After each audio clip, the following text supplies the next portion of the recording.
Creative ഹബിൻ്റെ പുതിയ വീഡിയോയിലേക്ക് എല്ലാവർക്കും സ്വാഗതം. ഇന്ന് നമുക്ക് വളരെ എല്ലാവരും ഇഷ്ടപ്പെടുന്ന അതിമനോഹരമായ വർണ്ണങ്ങളോട് കൂടിയ കോളിയസ് പ്ലാന്റ് മാസം മാറി എന്നൊക്കെ പറയില്ലേ, അതിനെക്കുറിച്ചാണ് ഇന്നത്തെ നിങ്ങളുമായിട്ട് ഷെയർ ചെയ്യുന്നത്. അപ്പം ഇതിൻ്റെ എല്ലാ കാര്യങ്ങളും A to Z കാര്യങ്ങൾ, അതായത് അതിൻ്റെ കെയർ, അതിൻ്റെ എങ്ങനെയൊക്കെ വളം കൊടുക്കണം, എങ്ങനെയൊക്കെ പ്രൊപ്പഗേറ്റ് ചെയ്യാം എന്നുള്ള കാര്യങ്ങളെല്ലാം നിങ്ങളുമായിട്ട് ഷെയർ ചെയ്യുന്നുണ്ട്. അപ്പോൾ വീഡിയോ ഇഷ്ടമെങ്കിൽ ലൈക്ക് ചെയ്യണേ. ഈ പ്ലാന്റ് കണ്ടോ, ഇതിങ്ങനെ ഹൈറ്റ് വെച്ച് പോയിരിക്കുകയാണ്. ഇതിങ്ങനെ ഹൈറ്റ് വെച്ച് കഴിഞ്ഞാൽ ആ പ്ലാന്റിനൊരു ഭംഗി ഉണ്ടാവില്ല. ചട്ടിക്കകത്ത് ബുഷിയായിട്ട് നിൽക്കാനാണ് പ്ലാന്റിന് ഭംഗി ഉണ്ടാകുക. അപ്പോൾ നമ്മൾ ഇങ്ങനെ കട്ട് ചെയ്തെടുക്കാം.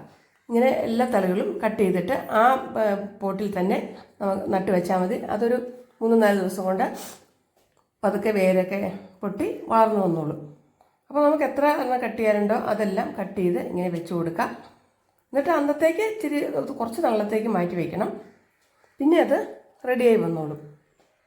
അപ്പോൾ ഈ കോളിയസ് പ്ലാന്റ് നമുക്കറിയാമല്ലോ, ഇതിന് വെയിൽ കുറച്ച് മതി എന്നൊക്കെ പറഞ്ഞാലും അത്യാവശ്യം വെയിലടിച്ചാലേ ഇതിൻ്റെ ഈ കളറൊക്കെ ശരിക്കും ഇങ്ങനെ വരുള്ളൂ.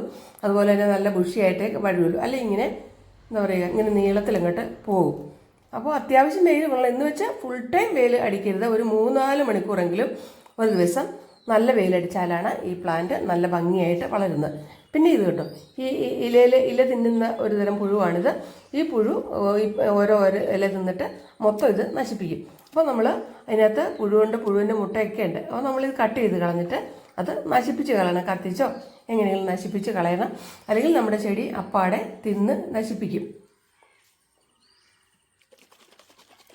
എന്നിട്ട് നമുക്ക് ഏതെങ്കിലും ഒരു പെസ്റ്റിസൈഡ് ഉപയോഗിക്കാം.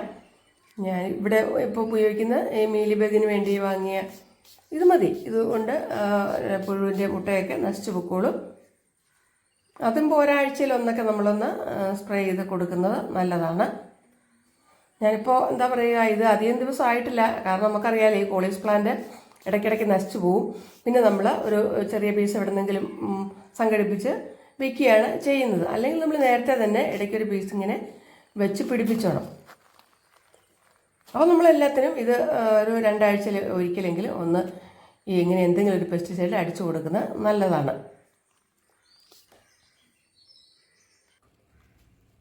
അതുപോലെ തന്നെ അതാ കണ്ടോ, ഈ പൂ ഇങ്ങനെ വന്നു തുടങ്ങുമ്പോൾ ആ പൂ നമ്മൾ കട്ട് ചെയ്ത് മാറ്റണം. ആ പൂ പിന്നെ അതോടുകൂടി അതിൻ്റെ വളർച്ച നിന്ന് പോവും. അപ്പോൾ നമ്മളിതിങ്ങനെ കട്ട് ചെയ്ത് കഴിയുമ്പോൾ അവിടെ വേറെ തളിര് 2 സൈഡിൽ നിന്നും വരും.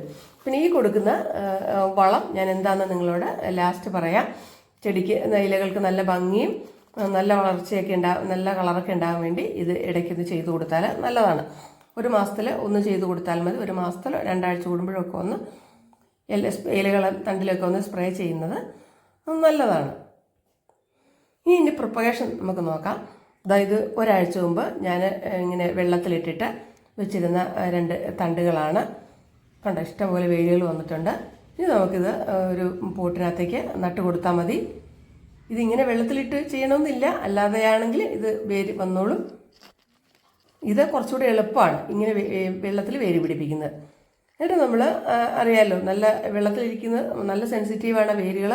അപ്പോൾ വളരെ സൂക്ഷിച്ച് നമ്മൾ ഇങ്ങനെ കുത്തി ഇറക്കാതെ വളരെ സൂക്ഷിച്ച് വേരുകൾക്ക് കേടൊന്നും വരാതെ ഇങ്ങനെ അതിലേക്ക് ഹോളിലേക്ക് വെച്ച് കൊടുക്കുക. എന്നിട്ട് നമ്മൾ വളരെ സോഫ്റ്റായിട്ട് തന്നെ മണ്ണിട്ട് മൂടിയാൽ മതി. ചെടി നന്നായിട്ട് വളർന്നോളും. അപ്പോൾ വീഡിയോ ഇഷ്ടമായെങ്കിൽ നിങ്ങൾ കൂട്ടുകാർക്ക് ഷെയർ ചെയ്യണം. ആദ്യമായിട്ട് കാണുന്നെങ്കിൽ സപ്പോർട്ട് ചെയ്യണേ. ഇനി നമ്മൾ റീപോട്ടിങ് ചെയ്യാൻ പോവാണ്. റീപോട്ടിങ് എന്ന് പറഞ്ഞാൽ ആദ്യം നമ്മൾ ചെറിയ പോട്ടിലായിരിക്കുമല്ലോ നടുക. അതുകൊണ്ട് നമ്മൾ ചെടി ഏത് പ്ലാന്റ് ആണെങ്കിലും കുറച്ച് വളർന്നു വരുമ്പോഴും നമ്മൾ അതിൻ്റെ പോട്ട് മാറ്റി കൊടുക്കണം. അപ്പോൾ അതുപോലെ ഈ ചെറിയ പോട്ടിൽ നിന്ന് കുറച്ച് വലിയ പോട്ടിലേക്ക് മാറ്റാനാണ് ഞാൻ പോകുന്നത്. അതിനുവേണ്ടി എടുത്തു വച്ചിരിക്കുന്നത് ഒത്തിരി വളത്തിൻ്റെ ആവശ്യമില്ല, നല്ല നീർവാർച്ച വേണം. അപ്പം മണൽ ഇത്തിരി കൂടുതലുള്ള മണ്ണായിരിക്കണം.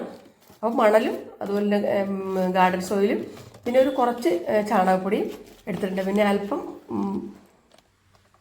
അപ്പോൾ ആദ്യം നമുക്ക് ഇതിനകത്തേക്ക് പിന്നെ എന്താ പറയുക, ഓടിൻ്റെ കഷ്ണങ്ങളിട്ട് കൊടുക്കാം, ഹോള് അടഞ്ഞു പോകാതിരിക്കാനായിട്ട്. ഇത്തിരി വേപ്പിമിണ്ണൊക്കെ ചേർത്ത് നല്ലതാണ് കേട്ടോ. ഇപ്പം ഞാൻ പൊടിഞ്ഞ കരിയിലാണ് ആദ്യമായിട്ട് കൊടുത്തത്. അത് കഴിഞ്ഞിട്ട് നമുക്ക് ഈ ചെടി നമുക്ക് വേരൊന്നും പോകാതെ സൂക്ഷിച്ച് കേട്ടോ. ഇഷ്ടംപോലെ നിറച്ച് വേരുകളാണ്. ഇനിയിപ്പോൾ നമ്മളിത് മാറ്റി കൊടുത്തില്ലെങ്കിൽ ഈ വേരുകളൊക്കെ ഇനി അങ്ങോട്ടും ഇങ്ങോട്ടും വളരാൻ ഇടയില്ലാതെ നശിച്ചു പോകാനുള്ള സാധ്യതയുണ്ട്. അപ്പോൾ ഇങ്ങനെ നമ്മൾ മാറ്റി കൊടുക്കണം. വീണ്ടും നമ്മളിനി നമ്മൾ ഇത് അത്യാവശ്യം വലിപ്പമുള്ള പോട്ടാണ്. ഈ പോട്ട് നമുക്ക് മതിയാവും. ഇനി വേണമെങ്കിൽ നമുക്ക് വേറെ പോട്ടിലേക്ക് ഇതിൻ്റെ കട്ടിങ്സ് എടുത്ത് നട്ട് കൊടുത്താൽ മതി. അപ്പം അങ്ങനെ വെച്ച് കൊടുത്തിട്ട് നമ്മൾ പോട്ടി മിക്സ് ഇട്ട് കൊടുക്കുന്നുണ്ട്. വേണമെങ്കിൽ ഇത്തിരി ഫംഗിസൈഡ് ആഡ് ചെയ്താൽ നല്ലതാണ് കേട്ടോ. സാഫോ അല്ലെങ്കിൽ സ്യൂഡോമോണസോ എന്തെങ്കിലും അല്പം ആഡ് ചെയ്താലും നല്ലതാണ്. അപ്പോൾ അത് നമ്മൾ നല്ലതുപോലെ എല്ലാം പ്ലാൻ ചെയ്ത് കൊടുത്തിട്ടുണ്ട്. ഇനി ഒന്ന് കുറച്ച് വെള്ളം ഒഴിച്ച് കൊടുക്കാം.